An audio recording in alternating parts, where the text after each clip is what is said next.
From Idaho's News Channel 7, this is Friday Night Football.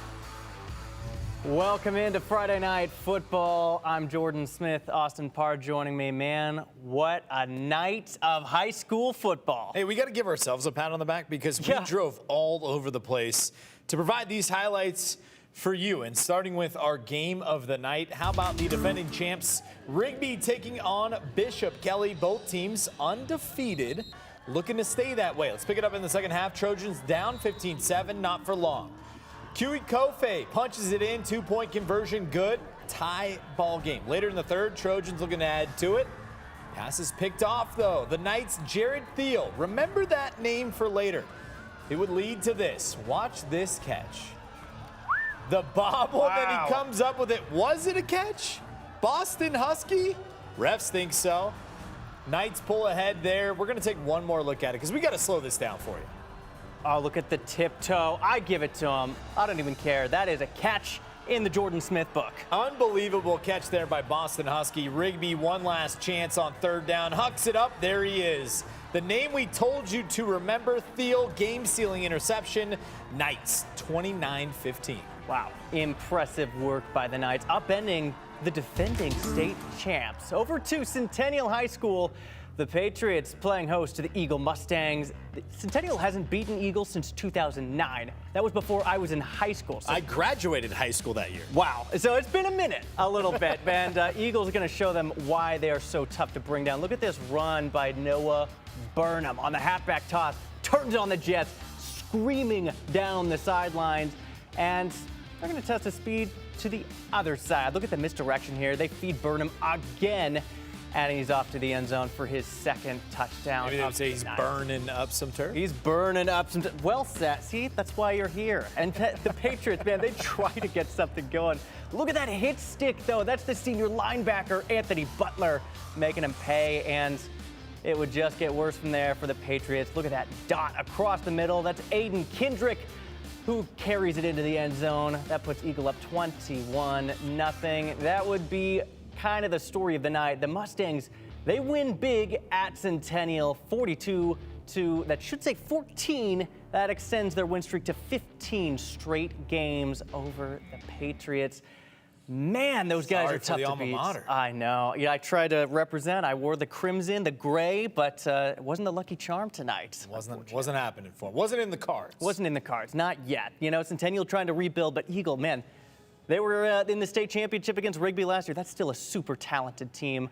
A lot to be excited about for those guys this year. Still undefeated. Bishop Kelly, Rigby. I mean, so many talented schools just out there making a name for themselves to start the season. Well, and there's some other powerhouses in action tonight. Mountain View and Rocky. The Battle of the Mountains. I don't even know if they call it that. That's what I'm calling it. Rocky's up 21-7 at the half. You're right. I think that sounded right. I think I saw a sign. This is Henry Nelson trying to make something work. And then the ball comes loose here as he's wrangled from behind. Rocky pounces all over it. And that sets up Kalen Custer, the QB power. Look at him power himself across the goal line there. He looks up. It's all good. That's another 6 for Rocky. That puts him up 28-7. King me. And that Henry Nelson, he's going to try to find some answer here. He does in Brody Munson. Look at that throw. I can't get over how impressive that is. But it gets called back for holding.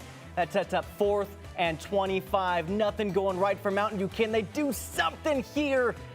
That defensive line is going to be in Mountain View's nightmares tonight. That was the story of the evening. Rocky, they hang on. They win 31-21. They win the Battle of the Mountains at home before a raucous home crowd. Hey, you know another team that's kind of become a powerhouse over the last couple of years? How about Timberline? Oh, let's go. Still undefeated on the season. The Wolves taking on the Boise Braves. Look at that student section. Well, the one previous to that had all the energy. Boise is winners of the last 3 matchups between these two. Hey, not a lot of offense going for these squads.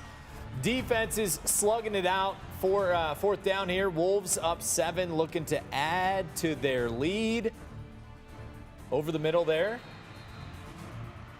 I believe Wolves were up 7, right? Right there. Yeah. Oh, that's right. Jack Brandt tests a single coverage in the end zone, but hey, the defense was airtight. Wolves would turn it over there, but later on, Tyler Schoolfield finds Cade Summerfield in the back of the end zone for the score.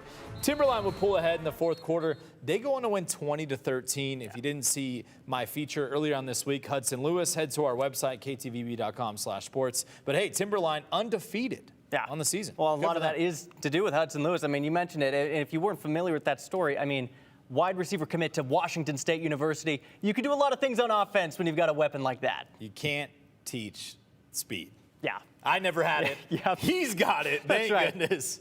I wish I was that fast. Yeah, I know it. Well, and Timberline looking good, 3-0. And again, they snapped that 3-game losing streak to the Boise Brave, and that's got to feel good. Beating your rival like that on the road.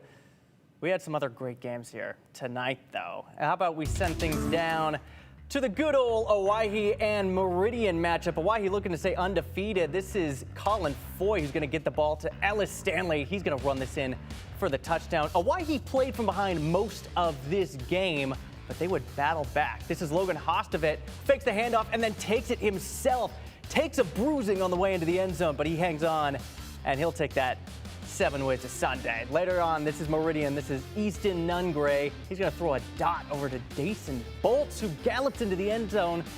They thought that might be kind of the gut punch to put Owyhee away, but the stormed back. They wound up stealing one on the road, 27-24. Meridian still looking for that first win. Hey, how about Borah taking on Capital? Battle of the helmets. Check those out. The chrome helmets, super sweet, and those Eagle helmets as well.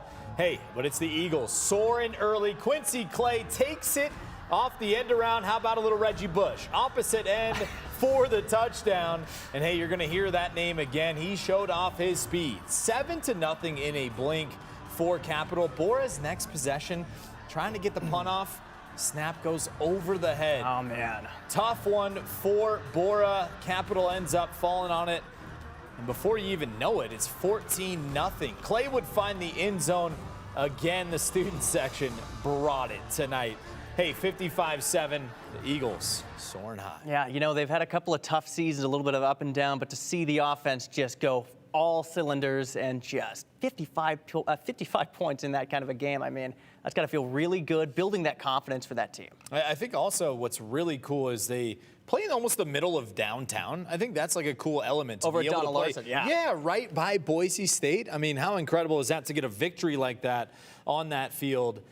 Just incredible. Now, I want to ask incredible you, start for them. I want to ask you about this because this is something we were talking about. Is the uniform game for every team nowadays is unbelievable, especially the helmets. It's got to start with the helmets, right? I mean, I think we were looking at highlights from last year too, and the helmets in the state championship game were unbelievable. Are we, Nike and Oregon? Is that kind of the vibes that we're getting I now? saw Rocky had the purple chrome helmet. I'm like, where was this when I was in high school? Right? Like, we had the hand-me-down helmets from like 6 years earlier, it seemed like. It was like for us, Thousand Oaks, it was like the green with the black, or maybe the white with the green, and then just TO stickers. I mean, I'm not trying to hate on my high school. I'm just saying the creativity might not have been there many years ago because I'm pretty old. Well, well, these teams, with that talent, they get rewarded with some sweet jerseys. And Nampa Christian, Coal Valley, they've got a couple of sweet uniforms themselves. It's a great matchup there at the 4A level. And we're going to show you this one. This is Pete Dice running it in for himself across the goal line. Dice is up the defense. Dice is up the defense. Well set. Coal Valley trying to get back into it, but he finds the wrong color jersey. That's Dylan O'Brien. This is a defender's dream. He's breaking tackles, making moves, running like a madman all over the field. And he's going to remember this one. That's 80 yards to the house for a pick six. Okay. Sorry to interrupt. No. I need to say something about that. Shout out to the entire team running all the way down with him on the picks. There was guys 60 yards down the field hitting blocks for him to make sure he could find the end zone. Trying to make that play for him. Yeah, that's what you call a true team touchdown right there. That's what it takes to be a championship team. You got to be in it for the team, not just the individual. You saw the wave of blockers. That was sweet. When you see an offensive lineman or a defensive lineman running that much all the way down the field, you can tell they've got a good thing going over there. That's right. It paid dividends, 35-3, that final score. We'll take things out to Emmett, taking on Ridgevue, and those uniforms. How about that? Is that Texas? Is that Texas? Yeah. Everybody seems to be rocking the uniform game. That's going to be a touchdown off the right side of the field. And it was going to be kind of a slugfest between these two schools. We got these highlights back late in the game. It was a close finish between these two squads. Emmett hangs on to win this. The Huskies 27-26, and they hand Ridgevue that first loss of the season there. That's just a tough one to lose. You never want to lose games like that. It's kind of the same with the Rigby, Bishop Kelly. Certain wins can kind of set the tone for the season, so we'll definitely look forward to see how these teams kind of bounce back when they have maybe these, early bigger losses when they're facing tough teams. Well, and it was nice, too. I mean, we saw a bunch of those blowouts. How about a one-point game? I mean, a nail-biter here in the Treasure Valley. Fans love to see that. Those, 55-7 is great. Kind of a snooze fest after a while, right? So think about that Bishop Kelly game really quick. For those of you that weren't there, this is kind of what happened. So Bishop Kelly had turned the ball over on downs, and I was texting you this because you asked about the score, right? They turned the ball over on downs with a chance to kind of put the game away. Rigby gets the ball back. They have a big swing pass that goes for 60-plus yards down the field. They have third and fourth and goal, can't get in the end zone. Turnover on downs right there. That's a chance to kind of turn this whole game around, and then the Knights just kind of put it away from there. But it's literally a game of inches, and if they get certain plays, maybe that game would have looked a lot different. Obviously, Boston Husky had the one of the greatest catches we've seen probably all season so far. That's right. Well, and we'll have another closer look at that for our top plays here tonight. In the meantime, let's just give you a look at the 6A scoreboard just to recap some of these. Again, Rocky Mountain View 31-21. Rocky wins that one. And we were talking a little bit about this. We didn't get a chance to make it out there. That Kuna-Middleton game. Middleton staging off the Cavemen at home 28-14. And then the rest of those games kind of blowouts outside of, well, I shouldn't even say that. I was just looking at Capital and Eagle on the right side of the screen there. But a lot of good games here at the 6A level. 5A, a little bit different story. Yeah, I mean, lots of blowouts, right? I mean, Gooding Caldwell 43-6. I think the best game on this whole entire list was that Canyon Ridge Mountain home game, 14-7. I mean, a little bit of a low-scoring game, but right. Hey, there's a lot of people that like defensive battles. Defense wins championships. Right? We still believe in that. Yeah, absolutely. Yeah. Well, and Minico dropping a 60-piece on Jerome. Talk about a lack of defense out there. Could you eat a 60-piece? I don't think I could eat a 60-piece. I'm too small for that. That's a job for somebody like you, and a little bit 4 inches taller than me. We can split it. We could split that. Yeah, that'd be good. Hey, Emmett and Ridgevue, what a game. Yeah, wow. Absolutely. At Skyview Valley View, again, another Nampa classic. Couldn't make it out there, 26-6. Valley View hanging on. Now, we did talk a little bit about the plays of the night that we had to offer here. 3 really good ones, I think, Austin. Oh, absolutely. Something we just kind of came up with, and we're going to continue to do as we go through these Friday night footballs every single week. Let's start the countdown at number 3. It was the first game I was at. The Capital Eagles. Quincy Clay, he's going to take an end around. We said it earlier. Reggie Bush reversed the field, breaks the tackles. He kind of got things going. Look at that celebration. Yeah, for the Eagles. I mean, fly, Eagles, fly, right? Fly, Eagles, fly. Man, that guy is hype. And again, speed, you can't teach that. Let's slow it down. Watch the tackle, stays in bounds here. And hey, I see a hole. Look at 62 up the field, though. Just trying to, or 52, excuse me, trying to make a play for his wide out there. That is awesome. Play number 2, that was a game I was at. Eagle quarterback Austin Ramsey. This is impressive. Watch this. You don't see this often from a quarterback. Just lowers the boom over the defenseman, and then he takes another hit. He says, I want all of this. He's eaten all those hits. Will not go down. He just says, get off me, and just powers his way through. You love to see that from your quarterback. I am a Steeler fan, and that is Ben Roethlisberger-esque. Throw it back to Big Ben. You definitely, like you said, don't see quarterbacks doing that. That's right on the thumbstick. That's right. When you're playing right up, 2K. I think. Yeah. NCAA. Right? Drop the hit stick. Hit stick. That's impressive. That is super exciting. He can also throw the ball well. We saw that all night as well. Shout out to these guys. They can beat you pretty much quarterback, wide receiver, running back. That offense loaded. Hey, but the play of the night, come on. Who else? Who else? Bishop Kelly's. There it is. Boston Husky. The bobble, but the athleticism to keep his left foot in while he has possession. Such a tough call for high school refs. Watch this. Slow it down. Amazing. Keeps the foot in. I asked all the camera guys that were surrounding there, said touchdown, touchdown, touchdown. They were like, we don't know, but we're going to call it a touchdown. Absolutely. And even if it wasn't, that's still number 1 in my book. That is an amazing catch. And how about that throw right where only his man could get that back corner of the end zone? That is a tough throw. Absolute dart from the quarterback there.